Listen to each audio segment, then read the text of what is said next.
Today on The Rebel Rebel, we meet writer and blogger Alex Joonto, connecting from Portugal. From experimenting with AI to writing rebellious books, Alex shares how humor, resilience, and a little olive oil fuel his creative journey. This episode of The Rebel Rebel is brought to you by my book, BrandJitsu. Most brands blend in. They don't mean to, but they do. After 25 years of helping people fix that, I wrote the playbook. It's called BrandJitsu, Move Your Brand from Meh to Memorable. It'll show you how to shape your story so it hits and sticks. Grab a copy at your favorite bookstore or head to brandjitsu.com.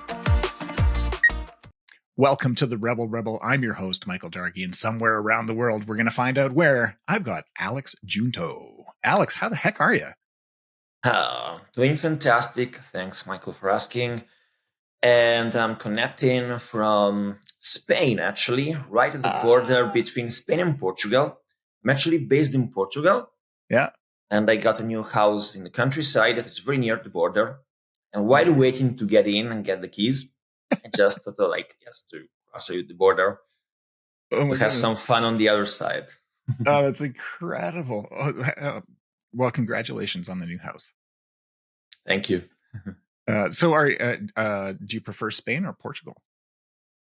Oh, well, definitely Portugal, because it's kind of my adopted country. So, okay. Of course, I'm fond of it. Mm-hmm. But I have to recognize that Spain offers a lot of things. They are very completely different countries. I mean, twins and some sort siblings.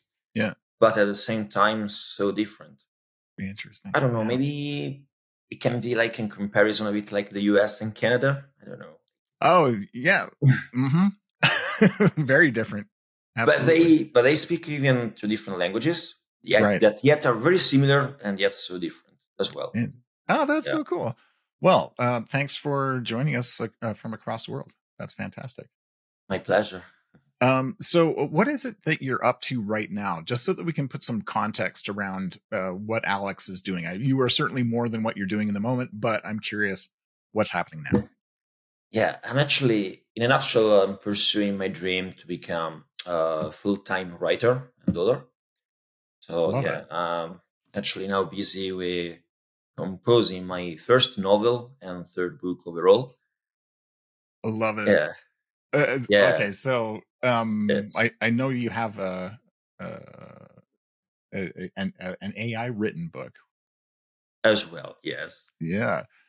So I'm okay. So let's unpack this whole being a writer thing. What's a book that you'd like people to go buy right now?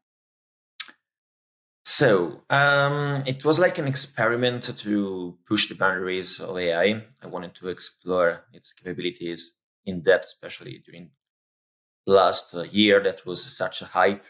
Sometimes that was also misplaced. So I wanted to just have hands-on, to have my own idea, my own opinion also about technology. And first of all, I'm grateful that I did it, because like many at the beginning, I was kind of scared of AI, taking this narrative, AI will take your job, you will be jobless in 24 months. Yeah. I could realize it's nothing like that, because it's not magic, it's just technology. So with its perks and its limits. Sure. And it can be used in a very creative way, even for writing. I don't see it as replacing you completely, your writing. Yeah. But that's what I did with this book for the sake of experimentation. So I start from an idea. Okay, let's go with something simple, something that can be funny, hilarious, if possible,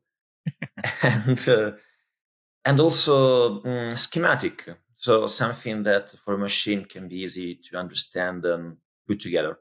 Oh, smart. In a way, I think so.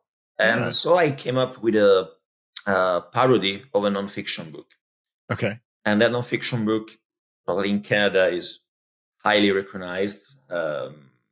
It's 12 Rules for Life by Jordan Peterson, right? An antidote to chaos. An antidote to chaos, exactly that one. And so I asked ChatGPT in the Genesis prompt to come up with its own 12 Rules for Life, drawing from its dataset and from all the wisdom collected from the interactions with its own users. Wow. So it was like asking ChatGPT, "What did you learn so far from humans in your last first, Oh. your last year activity?" Okay. I'm desperate to find out. I'm sure the rest of the world is as well. What was one of the rules of life according to ChatGPT? My favorite one is the rule number one that says, "Never ask a cat for financial advice." That was so hilarious. But it was also so surprisingly metaphorical. So a metaphor Sure. to just basically don't trust all those self-proclaimed experts that tell you how to invest your money. Yeah. Join my course and then you will be rich in no time. Yeah. Fire your boss today. And I found that so brilliant. So Oh, brilliant. that's really, really cool. Yeah, I love this idea. What I guess let's go back in time. This is my favorite part is to go back and figure out where Alex decided to go right when everyone went left. Why did you zig when others zagged? Like what what what gives you the right to do what you want to do, Alex? That's a tough question. I took that turn so many times. Oh, okay. Yes, I would say since school time I was a bit like a rebel in that sense. I That's why wasn't you're on the show. content exactly. I wasn't content like with the status quo. I like to question teachers, sometimes challenging them. I could say I was quite a good student, but also rebellious with bad character sometimes. So Okay. like good grades, but also some reports as well. You will go to jail if you continue like this. Did you go to jail? Never ever so far. Still in time. So far, I appreciate that. Still in time. And yeah, so I also had like different dreams. Like it's funny because when I was really little, I remember that my biggest ambition was to be like to go cleaning streets. I remember, right? While the other kids were dreaming a castle or to be kings or whatever. Yeah. No, I like to clean streets. Huh. And then I something happened like when passing time, then my dreams became bigger and bigger, while the other kids' dreams became smaller and smaller. So it was an curious inversion. Uh, Think about that. Like it's so hilarious. Yeah, and for a time, like since I was a teenager, I wanted to be like a writer. Probably it's one of the things that I always like the most. yeah. Um, I probably there I never found the courage, so I pursued other ventures as well. While I was working, uh, drop university, I wrote a university. That was probably the first major turn, Mhm. and I think it was the right move in that time as well because I also dreamed to become kind of entrepreneur in some field. So I felt like the need to work immediately to understand also how companies work, how's the working environment, and I thought like instead sit university just digesting books and passively sometimes because that's how sometimes Yeah. university works in Yeah. different parts of the world as well. So like I need something more practical. I need to see real life and then learn through real life rather than just being a theoretical guy. And I think it paid off. It was something that my family, my friends couldn't understand, and they were reminding me all the time, like, "What are you doing? What are you doing? Like, go to Yeah. university as soon as possible." Um, yeah, I was working as a technical writer, so basically, I was the guy writing instruction manuals, Yeah. The manuals. Oh man. manuals, then books that nobody reads. Yeah, The ones they hate to look at. yeah, exactly. Yeah. And when you Oh. look at them, it means that you're already like in a desperate situation. It's too late. Yeah. It's gotta hurt as a writer. Oh yeah. No They- coffee today. I burned my machine. um. Uh, where is your favorite place to travel to? like if you're looking for inspiration, I mean, you grew up in Europe, so the nice thing about Europe is everything is so close. Like, Yeah, that's a big advantage actually. yeah, Well, maybe this connects back to the first question, like if I prefer Portugal and Spain. yeah, Portugal to live definitely, but paradoxically, Spain is the country that I visited the most in my life. okay. Every now and then, I always happen to be there. I think I almost visited every region. I mean, I think I'm missing only 3 of them. But Like a bingo card. yeah, exactly. Oh, So okay. yeah, I'd say Spain because its lifestyle, its unique history as well. It's so Hmm. complex and a mix of cultures. Sometimes it feels like you have a bit of all Europe. You have the Mediterranean, you have also the Arabic ancestry. You also Right. have like the Nordic vibes going to Huh. the north. Yeah, French vibes as well. So there's a bit of everything. Wow. It's I both wine and a beer country as well at the same time. Both Yeah. are equally important and very That's cool. inspirational. Um, uh, your two self-published books, and I'm assuming that doesn't include the AI one. It What are does, it those? does. Oh, it does. So, what's your other book? The other one was my debut actually, Okay. and a very ambitious feature, very rebellious as well. Probably most rebel book that you can find out there Okay. when it comes to the pandemic, because its title is "Thank You, President Corona."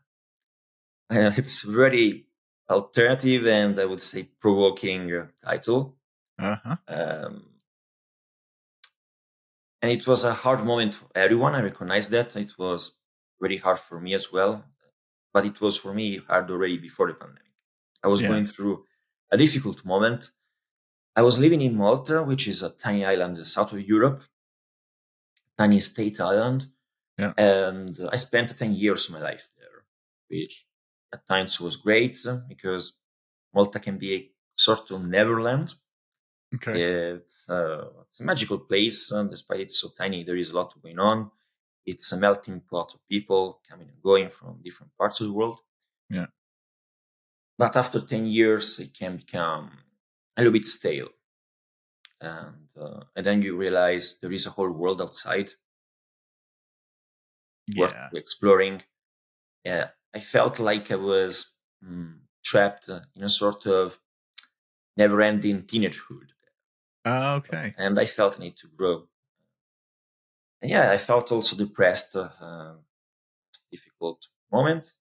Hmm. And when the pandemic hit, I don't know what happened, but I got a little bit of apocalypse adrenaline. So like, Uh-huh. I'm sinking for good, or I coming out of the pandemic like a phoenix, stronger than before.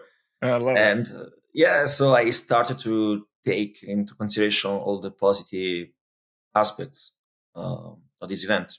Yeah. In every apocalypse, there is some positive downturn if you look at the right angle. Yeah. Sure. At the beginning, for example, I realized that first of all, I was lucky to retain my job, Hmm. and I started working from home. That I discovered was great because no more junk food, snacks, and I was spending my breaks working out. But at the beginning, it was simple, like, okay, let me try to do 10 push-ups. Right. That back then for me was a lot. Yeah. Like, Yeah. push-ups, goodness. And with time, I just explore YouTube and watching those workout videos and challenging myself in a gamified way. Okay, let me try to finish this video. And Yeah. then next week, I'll try the harder video again. Uh, And I fail, go back, but I'll try again until I manage to complete the entire workout. From love it. 5 minutes workout, 15 minutes, then a whole 25, 35 minutes workout. And I saw like unprecedented growth in my body and my mind as well, because when your body is healthier, as a consequence, your mind gets healthier too. Yeah. During the pandemic, I could find also therapist. That was something taboo a bit for everyone before the pandemic. Was like therapist, you're crazy. Yeah. Then I could learn that therapy is just like therapy. There is something Hmm. to, especially to prevent. It doesn't mean that you're crazy. Just like to take care of your brain, Yeah. just as you take care of your body. Nobody calls you crazy if you go to your physician for a yearly checkup, right? Right. Yeah. So Yeah. the same applies with your Uh, mind. That's cool. Yeah. Yeah, thanks for that. That's awesome. I think you're right. The whole pandemic thing certainly did it changed a lot of things. And say what you will, there's a lot of good that came out of it. Um, Certainly there's some negative stuff, but I mean, I think we're all past talking about it. The negative, I guess. Um, Yeah. Tell me about okay, so there's because this is a question that I'm asking myself, and I don't write prolifically on Medium or my own blog. I used to, Hmm. but I've been hearing a lot about Substack and especially for the podcast and for my writing and promoting my book and stuff like that. What do you know about that? Because I know you're a blogger, you're on Medium. Yeah. I've been blogging on Medium now since 4 or 5 years, I think. Wow. But only in the last 2 years, I became more consistent Yeah. and starting also to finally make an income out of it, as Oh, small good as for it you. is. Yeah. Yeah. Whereas, like, there is the initiation process, like, you have to reach those 100 followers, and Yeah. then maybe you can join the partner program. So Yeah. it's a long way. Yeah. Wow. So are you planning on moving to Substack or are you going to stick on Medium? I'm considering it, but I don't know much about Substack. I published a few articles there so Yeah. far, but honestly, I'm not active there yet because I'm already stretched all over the place, Yeah. and so it's hard to follow everything. But I plan to take on an intensive course on Substack.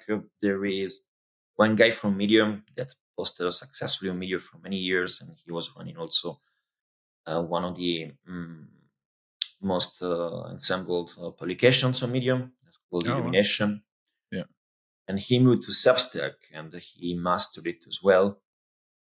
And then he created like a course called Substack Mastery course. So it's in my backlog. Definitely, I will take it. I'm Yeah, just because writing I, that down. from what I, from what I saw, Substack can have more potential than Medium, Hmm. and you have even more control. It's like platform to manage your own newsletter, but also with a friendliness to Medium. Right. But it's also like has more features. So I think that you really have to master it and to know what you're doing, where you're going. Also, consider to spread like if you are like across different topics. Yeah. On Substack, you can create like different publications, so newsletters, Mm, okay. and it's also good custom to keep them separated. Like, I don't know, in one you're writing about sport, and Yeah. the other one, yeah, you're writing about music, and the other one you're just writing about travel. So don't blend them. So keep them separate, and you Oh, should that's like, great. yeah, calibrate the effort in each of those. Yeah. Different Medium categories. is more freestyle, and then you mix with everything, and then you publish on someone else's publication, usually to Right. reach the, yes, the biggest audience. What are your thoughts on AI generated content? Purely AI generated content, just for content's sake. I have mixed feelings, but I found the answer when I wrote on the 12 rules for life according to ChatGPT. Hmm. Because in that endeavor, I understood what makes content and even art in general valuable. It's not really the tool that you use to create it. It's more the effort, the idea that you put in it. Hmm. It's the suffering. In the Yeah. preface of the book, the only human written part of the book, the preface, Uh-huh. I put this concept that a piece of art or content is as valuable as the artist's suffering that the artist put in it. Yeah. That's why, for example, I think biographies are really highly valuable Sure. because it's a suffering, like to expose yourself in a biography, especially if you're a celebrity, Yeah. and then you open up and you reveal like your downfalls, your weaknesses, and vulnerable. So it's Yeah. really first, it's a great suffering. Hmm. That's why people value it. A purely AI We generative. value suffering. Yeah, it sounds sadistic, but in some metaphorical In a form, it way, is. though. In a way. In a In a way, way. it is. In a Yeah. way, it is. In a way, it is. And yeah, AI, purely AI generated content instead there doesn't include any suffering, any Yeah. any effort, and usually no message. So I see people are not so interested into something that was generated by AI just for the sake of it. Right. Yeah, it's Yeah. more message. Yeah. Well, the reason why I bring it up is I was in a group recently, and they're on LinkedIn, and one of the things that people said that they do consistently is they basically just they have an article that's almost written purely by AI. They might edit it a little bit. Then they get AI to split out little mini articles. Then they get Mm. AI to plan when to send out those articles on LinkedIn. And it just like it made my the vein on my head pulse a little because all the all the stuff you have to go through in to just sort of see that flood of stuff that hits your feed. you know I don't know, it just seems like a wasted opportunity to actually say something that matters. Yeah, it does, especially when it comes to LinkedIn. Like we can see its quality drop significantly over the last Yeah. 1 year or two. Yeah. Yeah, far out. What's the one thing that you do for you, Alex? Like what do you do just to fill your bucket? Um, meaning like, okay, what do I do for myself? A lot of things, actually.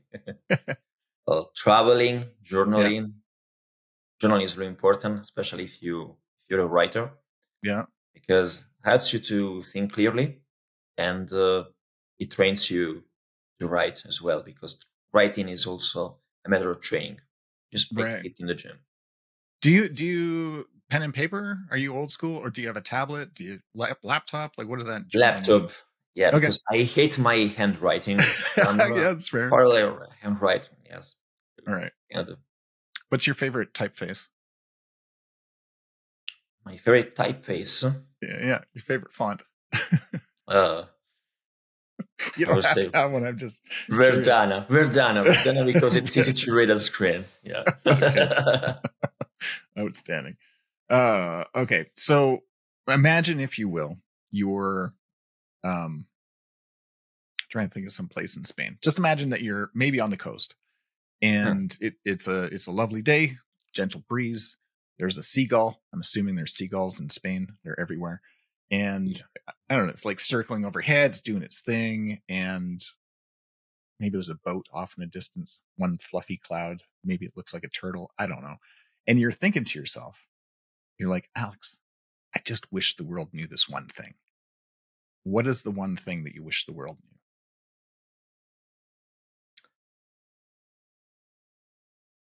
That you don't need to take yourself so seriously all the time, because life can be a big joke. So you will end up in embarrassing situations. Uh huh. So it's not the end of the world, Uh-huh. and it can feel like stepping into ice tub, Yeah. but then eventually you will come out. You will not freeze to death. So you will come out, and looking back in hindsight, you will laugh about it, and it will become a great memory. Love that. Yeah. I mean, everybody on my show at some point, I think we end up talking about food at some point, and I try to vary the questions based on the guest. But I'm wondering, I here's what know, I'm I know. wondering. Okay. I already Well, I know. was going to ask, what's your favorite meal to either eat alone or eat with a friend? Hmm.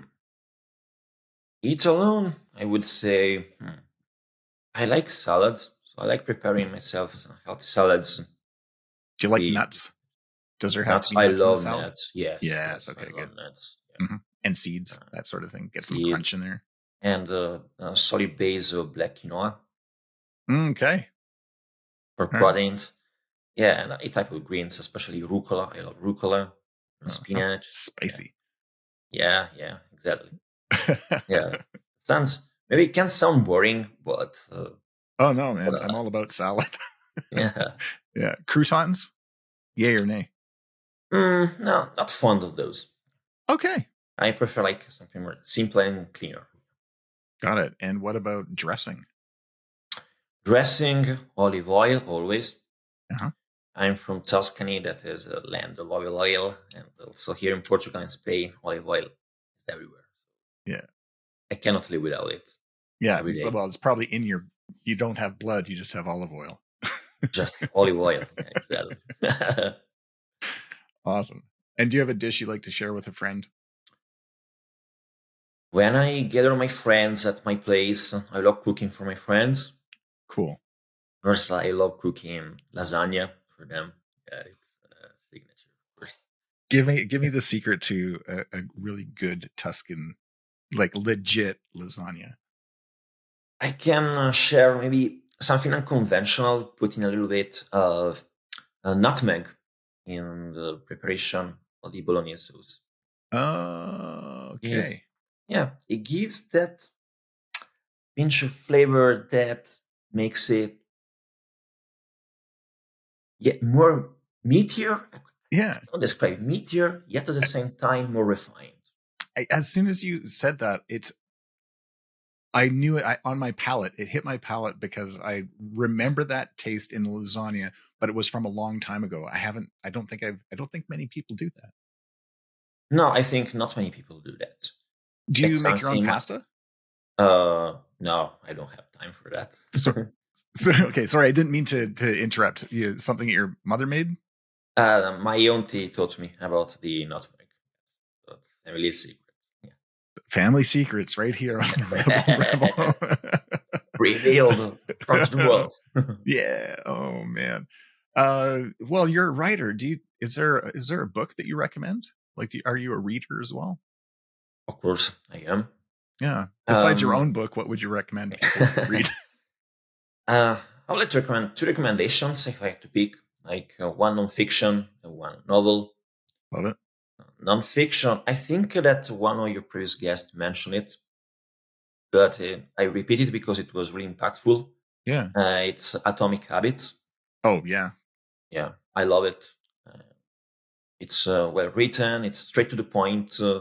It's so helpful. It's one of the few self-help books that actually works. That is actually helpful. Yeah, that is actually helpful. Yeah, right.